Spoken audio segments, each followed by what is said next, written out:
बिस्मिल्लाहिर्रहमानिर्रहीम। अस्सलाम वालेकुम दोस्तों, वसीम राजपूत लाल आयर्स ऑनलाइन में हाजिर खिदमत है। आज का जो टॉपिक है वो दोस्तों है कि मुश्तरी होशियार बाश।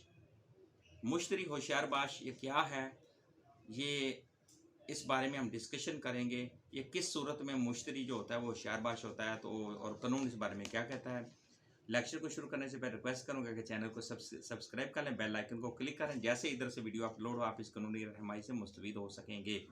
अब दोस्तों लेक्चर की तरफ आते हैं कि अगर कोई शख्स खरीदार कोई प्रॉपर्टी खरीदने वाला,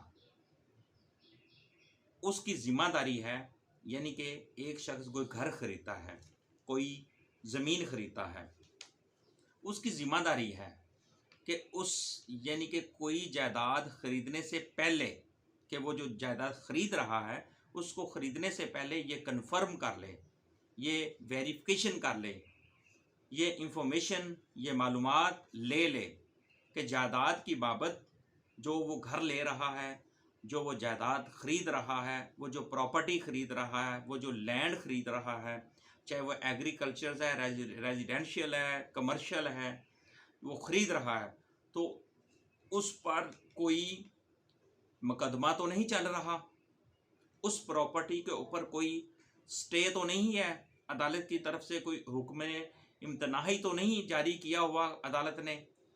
क्या वहाँ पे वो जो प्रॉपर्टी है उस शख्स ने किसी थर्ड पार्टी को सेल तो नहीं की हुई, उसकी थर्ड पार्टी को एग्रीमेंट तो नहीं किया हुआ। वो प्रॉपर्टी उसने जो वो ख़रीद रहा है, जो घर है या रेजिडेंशियल है या कोई कमर्शियल प्रॉपर्टी है, वो उस पर अदालत की तरफ से कोई हुक्म इम्तनाही या कोई ऐसा कोई इल्लीगल या कोई गैर कानूनी प्रॉपर्टी तो नहीं है। वो जो ख़रीद रहा है वही उस प्रॉपर्टी का वो मालिक है। फिर वो पटवारी के पास जाए, वहाँ से वो वेरिफिकेशन करे, फिर वो अगर वो रजिस्ट्री है तो रजिस्ट्रार के पास जाकर वेरीफाई करें।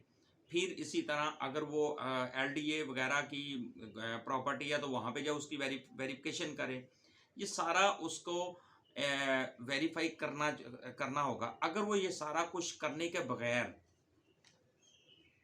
अगर वो चीज़ ख़रीद लेता है, बाद में पता चलता है इसके ऊपर हुक्म इम्तनाही था, अदालत में केस चल रहा था, इसने कई लोगों के साथ बयाने वगैरह किए हुए थे, प्रॉपर्टी के ABCD डिफरेंस लोगों के साथ इसने बयाने किए हुए थे, प्रॉपर्टी सेल की हुई थी, स्टाम्प लिखे किए हुए थे, तो फिर वो जो जितना नुकसान होगा उसका अपना होगा। तो इसलिए दोस्तों कहते हैं कि मुश्तरी होशियार बाश, कि जब वो जो ख़रीदार होता है वो मुश्तरी होशियार बाश होता है। अगर वो ये सारी चीज़ें इग्नोर करता है कि अदालत के उस प्रॉपर्टी के ऊपर इसने थर्ड पार्टी को रेंट पे तो नहीं दी, इसने थर्ड पार्टी को सेल तो नहीं की हुई, इसने थर्ड पार्टी ने इस प्रॉपर्टी के ऊपर कोई स्टे तो नहीं लगाया हुआ, क्या ये प्रॉपर्टी मुश्तरका तो नहीं है, बहन भाइयों की आपस में तो नहीं है, ताकि एक बेच रहा है और B फौरी तौर पे उस पर स्टे ले ले। क्या इसमें अदालत में हुक्म इतना, अगर ये सारी चीज़ों को इग्नोर करके वो प्रॉपर्टी खरीदता है तो फिर वो सारा का नुकसान या फ़ायदा वो मुश्तरी होशियार बाश का होगा, जो ख़रीदार है उसका वो नुकसान होगा। और वो ये कल को ये नहीं कहेगा जी मुझे पता नहीं मैं मासूम हूँ, वो बाद में वो मासूम बन जाए। इसलिए जब भी कोई प्रॉपर्टी ख़रीदी जाती है तो उसके लिए कन्फर्म करना लाजमी है। ये जो मैं पहले सारी डिटेल दोस्तों आपको इन्फॉर्मेशन दे चुका हूँ, मालूमात दे चुका हूँ, ये सारी उसको देखनी चाहिए। कोई चीज़ ख़रीदने से पहले अपनी सेटिस्फेक्शन कंप्लीट करे, फिर वो प्रॉपर्टी को ख़रीदे। तो 2016 CLC 1115 ये पेज है।